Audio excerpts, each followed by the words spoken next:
un verdadero honor para mí el estar acá como diseñador, pero también como educador, y poder compartir con ustedes un proyecto que está muy cerca de mi corazón, que desde hace 12 años estamos desarrollando en el estado de Oaxaca. Pero antes de empezar a hablar de Waxifornia, así se llama el proyecto, yo creo que es importante el aclarar que este proyecto no es único de ninguna forma, sino que pertenece a un grupo de proyectos alrededor del mundo que tienen como meta el acercar a diseñadores a trabajar con artesanos y con trabajo artesanal para crear objetos contemporáneos, pero que utilizan técnicas de una larga historia. Esto se puede hacer desde, bueno, de infinitas formas, y yo creo que la forma o la estructura más común de este tipo de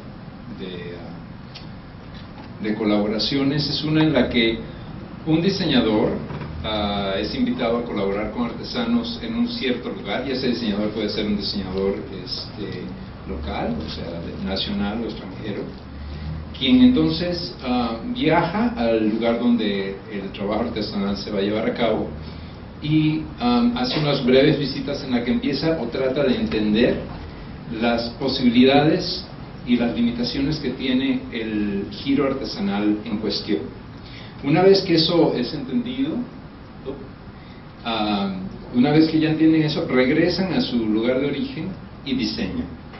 Ese diseño entonces se canaliza al artesano, y el artesano es responsable por traducir ese diseño al material, o a la técnica, mejor, no al material, resolver todos los problemas que eso conlleva, que son muchísimos, y producir. Una vez que el producto está terminado, ese producto regresa y a su punto de origen. Por lo regular es una marca la que, en este caso, a veces es gobierno, a veces son otras entidades, pero una marca subsidia los gastos del diseño, y esa misma marca entonces ya tiene un poquito como canalizados todos las formas de distribución y un público en particular para ese objeto. Entonces, cuando el objeto regresa, ellos simplemente lo canalizan, lo distribuyen y hacen todo el paquete de mercadeo que va con este tipo de objetos, en el cual, por ejemplo, un diseñador está fotografiado al lado de un artesano, y esto aparece en París en Londres. Si me permite un segundo, lo que quiero es ya ponerme un ejemplo. No puedo verlo. Ok. No estamos bien. No hay ningún problema. Entonces, para mí esta ecuación es un poco problemática. De hecho, yo siento que es muy delicada, y que si no es llevada con cuidado puede de alguna forma crear primeramente una dependencia del artesano para con el diseñador desde el punto de vista económico o de diseño. Segundo, una alienación del artesano de la experiencia de poder aprender y ver de manera cercana el proceso de diseño. Y tercero, la posibilidad de explotación, tanto del artesano como obra de mano de obra económica, pero también como objeto de mercadeo, ¿no? Entonces, yo creo que el problema con todo esto es que estas interacciones, que al principio nacen como una forma de mitigar diferentes formas de poder que están en juego, terminan siendo, de hecho, reforzando las mismas cosas que están tratando de resolver. Yo creo que este es un caso o una estructura entre muchas. Aquí en México, de la experiencia que yo tengo trabajando en el campo unos 10, 12 años, es un poquito diferente. Yo siento que aquí hay un grupo de diseñadores jóvenes que se han dado a la tarea de crear un diferente tipo de acercamiento con artesanos. Yo creo que la gran diferencia entre este tipo de estructura que yo describo, que por lo regular es una estructura a lo grande, ¿no?, que pasa entre, por ejemplo, Artécnica y Karim Rashid, o grandes diseñadores que son invitados a hacer este tipo de intervenciones, es que es de individuo a individuo. Y aquí en México, cuando he visto eso de cerca, me parece que no solamente es positivo, sino que de muchas formas se logran crear unas unos vínculos, unas alianzas entre el diseñador y el artesano que son muy fuertes desde el punto de vista de intercambio técnico, pero también que son fuertes desde el punto de vista de intercambio emocional. Hay un vínculo personal entre los dos, lo cual para mí es el primer paso hacia una relación equitativa. Yo creo que al igual que... Es que esto está difícil, vamos a ver si puedo hacer esto. Bueno, al igual que los proyectos anteriores, Waxifornia reúne artesanos con, en nuestro caso, grupos de estudiantes de arte y diseño. La diferencia, sin embargo, es que nuestro enfoque no es comercial. O sea, nosotros no estamos buscando la producción de un objeto para un mercado. Nuestro enfoque es académico, el llevar a cabo un proceso de aprendizaje. Este factor en realidad nos libera de los rigores del mercado y todo lo que esto conlleva, un poco de lo que estaba hablando ahorita, y aunque el resultado del proceso siga siendo un objeto, no es uno predeterminado por el mercado. Y esto me da a mí el chance de enfocarme mucho más en cómo obtener un beneficio equitativo para todos los participantes a través de, primeramente, un intercambio cultural. Entonces, ahora sí, próxima. Ese intercambio es nuestra meta primordial y es para mí la verdadera base de la colaboración.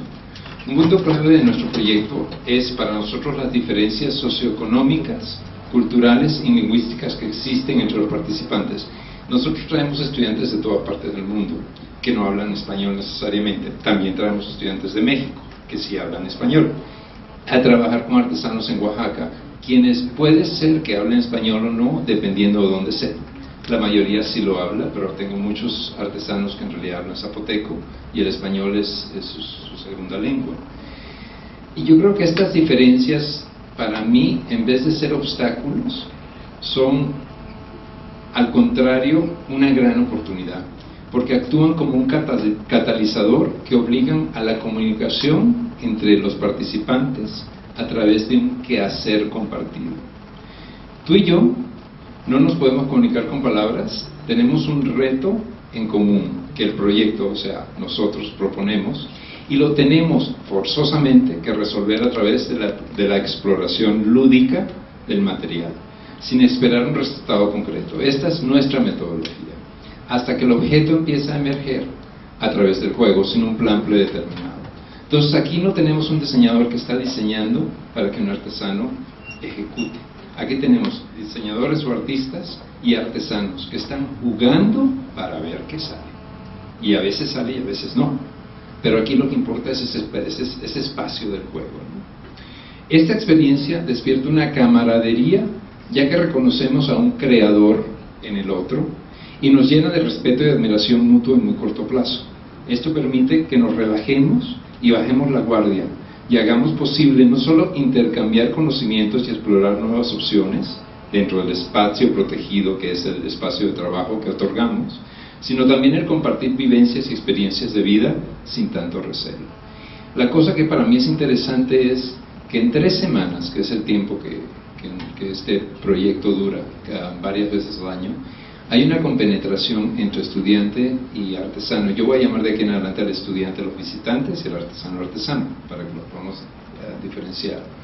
Todos son estudiantes, pero tanto el artesano como el visitante, que es muy profunda y que es muy difícil llegar. Y yo creo que la razón por la que esto funciona es porque hay algo compartido que va más allá de un proyecto, pero es una forma de hacer conjunto. En cuanto al trabajo artesanal y la intersección de culturas, el proyecto está basado en 2 principios. Primero, la idea de Edward Shills de que la tradición tiene como centro energético la idea de la innovación o el cambio, ya que para estar vigente en contextos contemporáneos se tiene que adaptar a las necesidades de aquellos que la consumen y así poder sobrevivir. Entonces, para mí la tradición es una idea dinámica, no es una idea estática. Segundo, un concepto que yo llamo intersecciones generativas, que son momentos en la historia en la que las condiciones son óptimas para que ocurran cambios en la cultura material de un grupo. El caso ejemplo clásico en este caso en México podría ser la llegada de los españoles a Tenochtitlán y la forma en que, con las consecuencias que conlleva su proyecto colonizador y la forma en que el trabajo artesanal cambia, no solo en lo que se produce, pero cómo se produce, técnicamente hablando, y más importantemente, para quién se produce y con qué fin. Y esto pues empieza a cambiar el panorama artesanal. Entonces, nuestra idea con Guasifornia es el generar un espacio creativo donde esta intersección pueda ocurrir de manera eficiente para la transformación dinámica y positiva de formas tradicionales del trabajo artesanal en Oaxaca. Ahora bien, ¿cómo lo hacemos? Bueno, lo primero que hacemos es crear un espacio para interacción cultural y colaborativa. Ah, perdón, ustedes no están viendo lo que estoy viendo. La que sigue, y de hecho la que sigue también.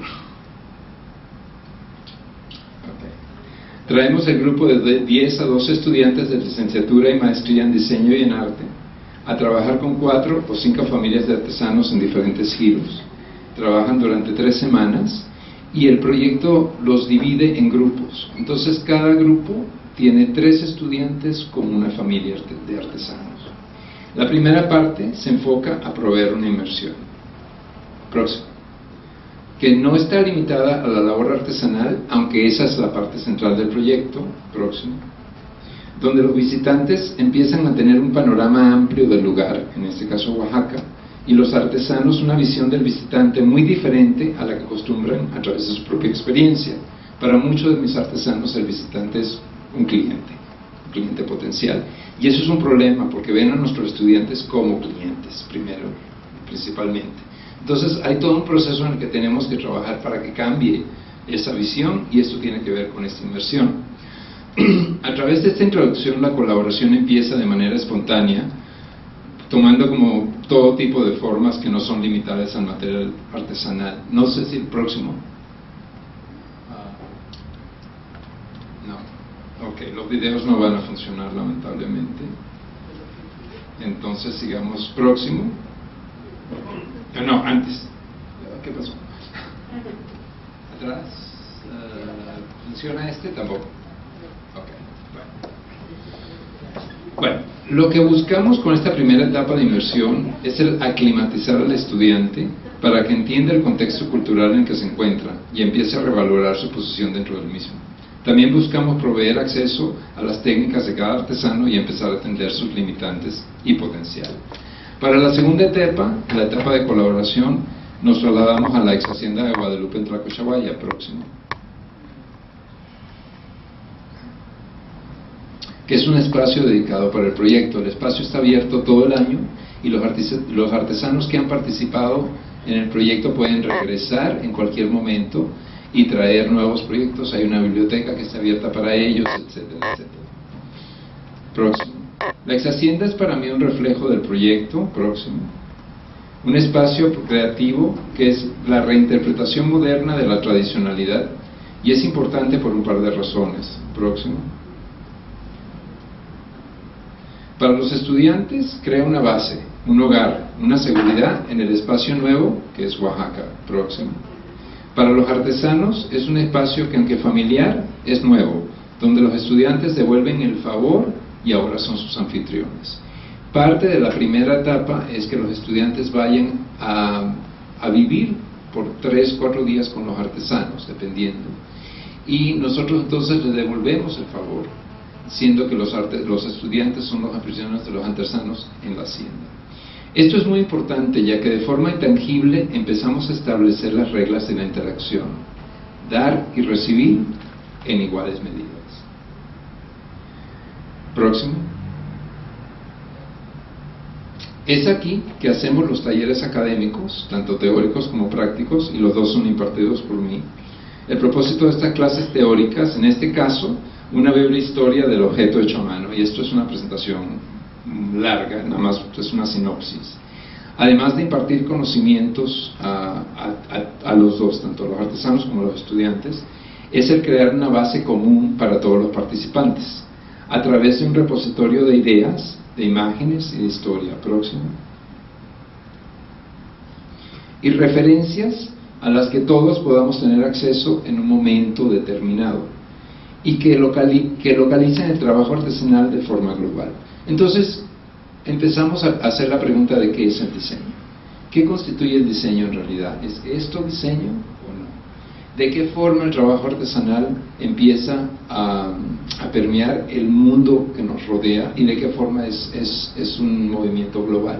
Todo esto son cuestiones que estamos abordando en la parte teórica con los artesanos y los estudiantes. Todas las clases son en inglés y en español y bueno, toman horas a veces, pero es una forma excelente de hacerlo. En vez de segregar a un grupo y al otro, los tenemos siempre juntos. Próximo. Entonces, parte de lo que hacemos también allí es ver de qué forma la experimentación, próximo, nos puede llevar, próximo, a un producto final.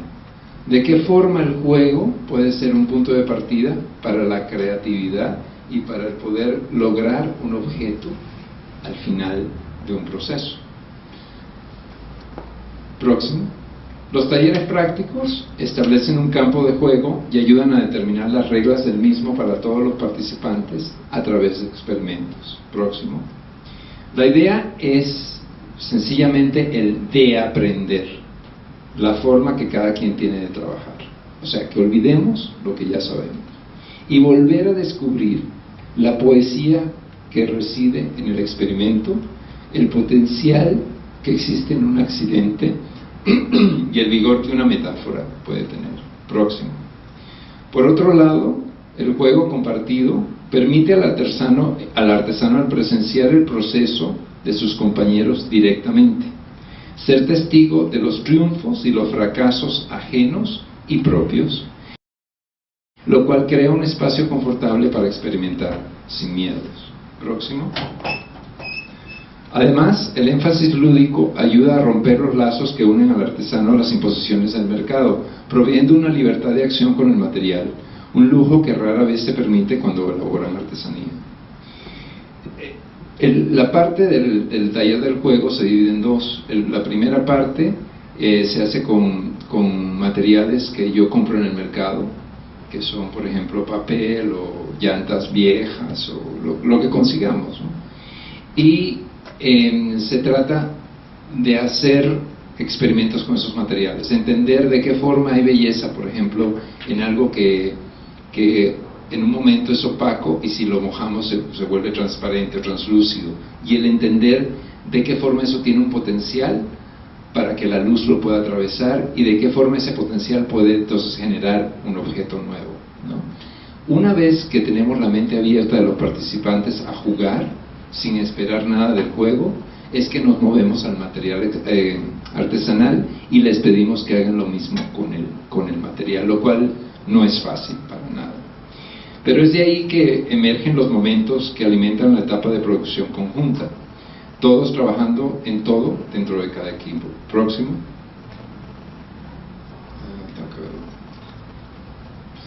El juego en la colaboración se usa de forma dialéctica, preparando a los artesanos y estudiantes para el trabajo final, introduciendo un modelo para relacionarse y para determinar el papel que cada miembro jugará en la colaboración final.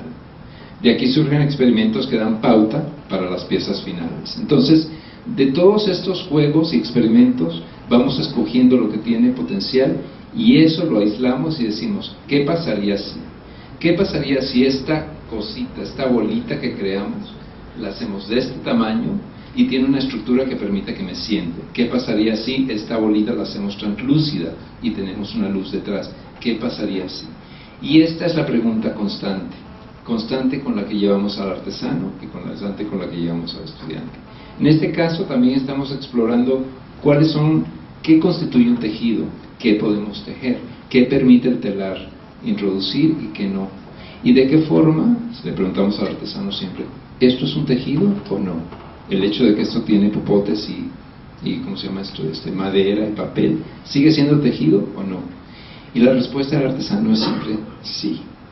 Sí, y quiero hacerlo, y quiero seguir haciendo, y no sé a dónde va, y eso es una locura, y me matan en mi casa, pero lo hago igual. Y así seguimos.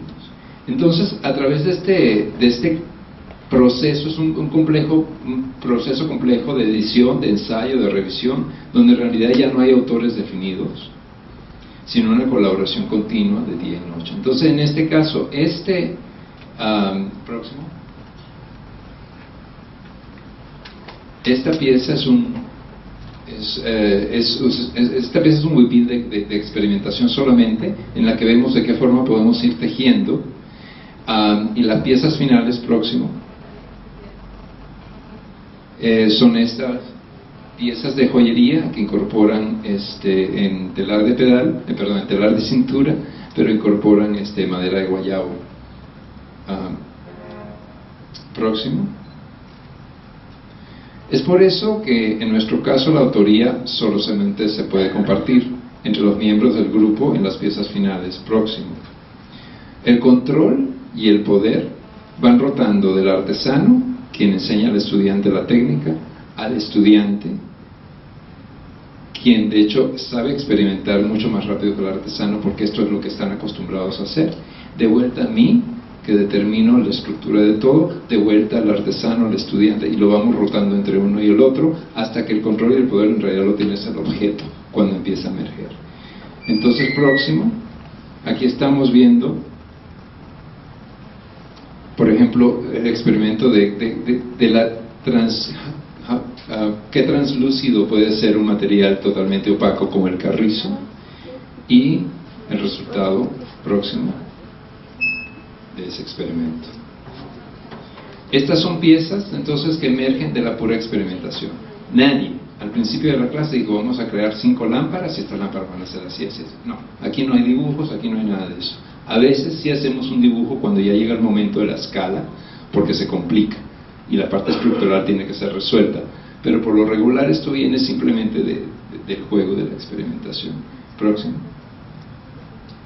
Y es una continua búsqueda entre todos los participantes, pero es una búsqueda que es una búsqueda amena, una búsqueda que tiene también un profundo sentimiento de camaradería y de trabajo en equipo. Próximo. Los objetos resultantes son importantes porque dan credibilidad al proceso, tanto para el artesano como para el estudiante. Sin ellos, la experiencia sería pasajera y no se podría asimilar internamente como un proceso creativo repetible, que es lo que nosotros queremos. La idea con todo esto es que el minuto en que termina este proyecto y el artesano y el estudiante se van, ellos puedan volver a hacer esto, todo el proceso del juego, y crear un objeto completamente nuevo y diferente.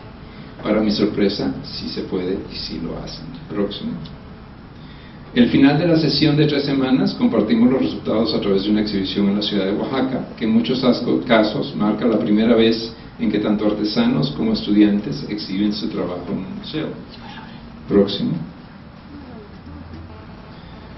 En cuanto a derechos, los artesanos son dueños de los diseños que emergen del taller. Punto. Los estudiantes, cuando llegan, entienden que esta es parte de la estructura que creamos para el intercambio, y lo único que pedimos nosotros al artesano es que si hay una exhibición o si el artículo en algún momento lleva una etiqueta, que el nombre de los estudiantes que participaron con ellos también sea parte de esa etiqueta. Hasta ahora todo el mundo lo respeta, pues con muchísimo gusto. Una vez terminada la sesión, continúa lo que llamamos la clase maestra. Próximo. Esto es papel. Bueno, debería decir que el pasado era papel picado, y es aquí tengo mi modelo, Marta. Y es básicamente lo que va sobrando del papel picado, y es un uso del desperdicio. Muchas veces en el proyecto tratamos de ver justamente eso, de qué forma podemos nosotros ayudar al artesano a aprovechar todo lo que se bota, todo lo que se quema, todo lo que se pierde. Próximo. Gracias. Esto es Totomose. Y la sesión maestra es entonces un grupo de los mejores estudiantes regresan y trabajan con los artesanos que deseen perfeccionar los objetos para llevarlos al mercado. Próximo. Es un proceso largo y es un proceso que sí invoca un poco más de diseño, pero que a la final produce objetos que son mucho más refinados. Próximo. Y que pueden llegar al mercado. Nuestros productos yo creo que son muy conceptuales, y curiosamente son muy populares, la gente le gusta mucho, los entienden, y lo que es fascinante para mí es que las audiencias van cambiando, pero el producto como que perdura, los objetos como que perduran, como que no pierden la originalidad, por decirlo así, a través del tiempo. Yo creo es porque no estamos buscando el conectarnos a una moda, es simplemente el resultado de un proceso. Yo creo que todo proyecto tiene su talón de Aquiles, y este no es ninguna excepción por ningún lado, me imagino que ya se dieron cuenta, pero el nuestro nos lo dejaron ver los artesanos mismos, que nos dijeron: está fantástico, tengo ahora una forma en la que yo puedo crear, etcétera, etcétera, pero no puedo vender estos objetos porque ya no son la artesanía tradicional que yo he hecho, y he tratado, y la verdad no puedo. Y bueno, y otros artesanos simplemente me dicen: yo vendo en la calle y nadie me va a comprar esta lámpara. Así que ellos se reunieron, se organizaron, me vinieron a ver, y lo que se decidió de esa reunión fue que íbamos a organizar entonces otro elemento dentro del proyecto, que es lo que se llama la colección Waxiform. Y esa colección entonces reúne los objetos que tienen quizás el mayor mérito, pero también la mayor posibilidad de mercado. Los perfecciona y los lanza a través ¿cómo se llama?, de formas alternativas o avenidas alternativas para la comercialización, como museos y exhibiciones, etcétera, etcétera. Próximo. La colección pues reúne muchos de esos elementos. Esta es la bufanda Ojali Botón, que es una bufanda que permite estructurarla de la manera que uno quiera, y lo que es interesante con esto entonces es que el usuario ahora es también parte del diseño, porque la bufanda es recta, pero tú como usuario la puedes empezar a moldear y se forma una pieza escultórica. Entonces parte de la idea con el artesano era justamente esa, que quería que la creatividad siguiera a la persona que la iba a usar, y para el artesano eso fue una cosa maravillosa. Trabajamos también con este proyecto, el proyecto del agua, que en Oaxaca, eso es, si han estado en Oaxaca saben que el agua es una pesadilla, no hay, y queríamos que todo el mundo tuviera agua. Entonces creamos estas piezas que son en plata y que son reminiscentes de, ¿cómo se llama?, de las tapas del agua. Próximo, perdón. Próximo. Es eso. Llaveros, pendientes, joyería, collares. La joyería es muy popular acá porque es algo que, una de las cosas que encontramos fue que muchos de los artesanos pasaban 3-4 meses haciendo un rebozo de 3,000-4,000 pesos, lo cual está muy bien, es un rebozo hermoso, pero es difícil el poder vender muchos de estos rebozos y toma mucho tiempo. Sin embargo, muchos de los proyectos que nosotros hemos hecho con ellos, se trata de usar la misma técnica y la perfección de esa técnica para crear objetos que se puedan crear en menor tiempo, y que de todos modos devenga una buena remuneración para ellos. Próximo. Está la colección de semillas de Oaxaca, en colaboración con el Jardín Botánico. Próximo. No, ese es Copinol, Guanacaste. Y esto es también muy interesante. Esto es telar de pedal, y el telar de pedal, la tela está tejida con alambre de cobre. Entonces una vez que sale la tela tiene la propiedad de tener poder ser moldeable y tiene integridad, de manera que se puede esculpir. Entonces creamos esta serie de lámparas molusco, que se llama. Próximo. Hemos trabajado con aproximadamente 75 artesanos, 190 estudiantes, en aproximadamente unos 20 giros artesanales. Entonces tenemos ya un repertorio bastante amplio. Para cerrar, próximo, me gustaría dejarlos con la voz de un artesano y luego de un estudiante, expresando algunas conclusiones. ¿Tengo tiempo?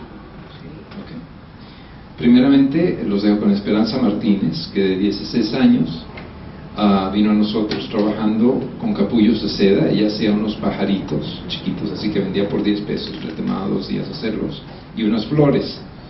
Y su familia viene de una larga historia y pues de una gran reputación haciendo rebozos de seda. La voz de Esperanza. Próximo. Una tarde en el curso tomaron un capullo, lo cortaron y lo pusieron en un hilo. Tomaron otro e hicieron una espiral y lo añadieron una flor. Fue cuando vi lo que pasaba que entendí el cambio que estaba ocurriendo. Próximo. Me acuerdo que nunca se me había ocurrido hacer esto. Todo lo que podía imaginarme eran flores en diferentes tamaños.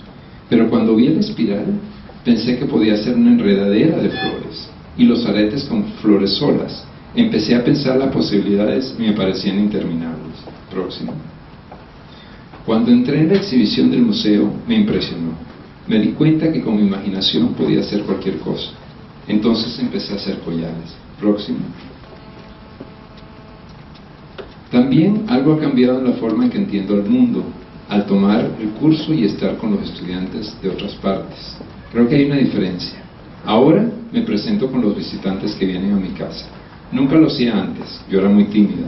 Explico el proceso de mi trabajo, cómo hago todo, y les explico el por qué mi trabajo es más costoso que el de otros, que ahora me están copiando de paso. No solamente vengo, pero explico, los trato de educar. Yo debo agregar que Esperanza a los 16 años ha creado a pulso una nueva artesanía en San Pedro. Los capullos antes no eran usados para hacer joyería. Ella empezó a hacer eso cuando tenía 15 y ahora sí hay un buen número de personas dentro de la comunidad que están haciendo lo mismo. No es lo mismo. La cosa con Esperanza, yo tengo que decir, yo estaba enseñando por 30 años y nunca conocí a un diseñador como esta muchacha. Es impresionante su habilidad, no solamente para entender una directiva sencilla o un comentario, sino para llevarlo a objetos que tienen una belleza y una espiritualidad impresionante. Es una verdadera artista, y no lo digo muy frecuentemente, pero es que en realidad sí es cierto. Entonces, siento que ha sido una excelente experiencia para nosotros el poder despertar esa inquietud en la juventud. La otra razón por la que yo no trabajo con diseñadores, sino que trabajo con estudiantes, es porque es muy difícil para un diseñador el poner el ego de un lado para hacer este trabajo. Y sí se requiere. Se requiere no solamente que se ponga el ego de un lado, sino que se atienda a las instrucciones que yo voy a dar, porque es parte del juego y es parte de la estructura.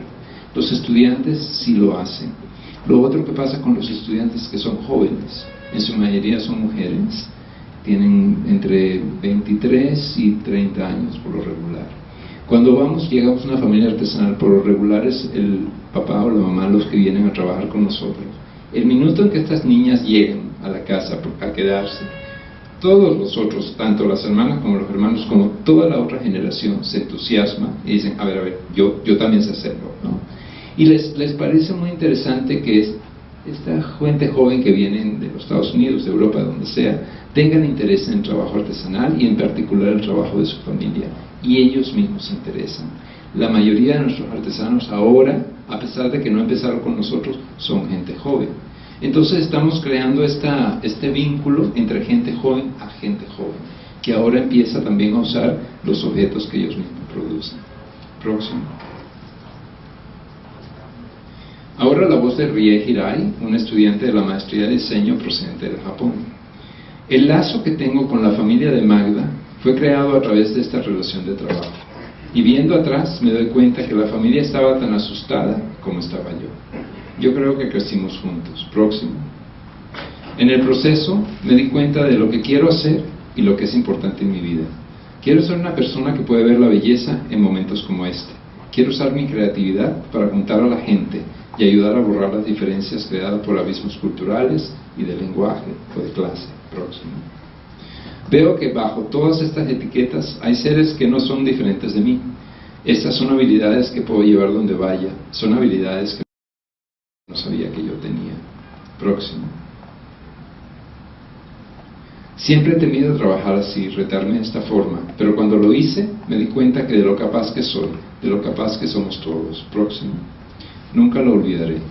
Rie, maestría de arte. Próximo. Muchas gracias.